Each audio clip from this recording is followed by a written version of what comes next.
ജെറമ്യായുടെ പുസ്തകം 32-ാം അധ്യായം 39-ാം തിരുവചനം. അവർക്കും അവരുടെ കാലശേഷം അവരുടെ സന്തതികൾക്കും നന്മ വരുത്തുന്നതിന് അവർ എന്നേക്കും എന്നെ അനുസ്മരിക്കേണ്ടതിന് ഞാൻ അവർക്ക് ഏക മനസ്സും ഏക മാർഗവും നൽകും. കാരുണ്യവാനായ കർത്താവേ, നന്മ ചെയ്യുന്നതിൽ നിന്ന് ഞങ്ങൾ പിന്തിരിയാതിരിക്കാൻ ശരിയായ ദൈവഭക്തി ഞങ്ങളുടെ ഹൃദയത്തിൽ നിക്ഷേപിക്കണമേ. ആമേ. ദൈവം നിങ്ങളെ സമൃദ്ധമായി അനുഗ്രഹിക്കട്ടെ.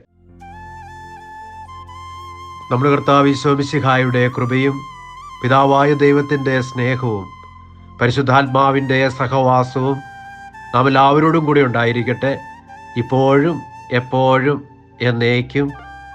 ആമേൻ.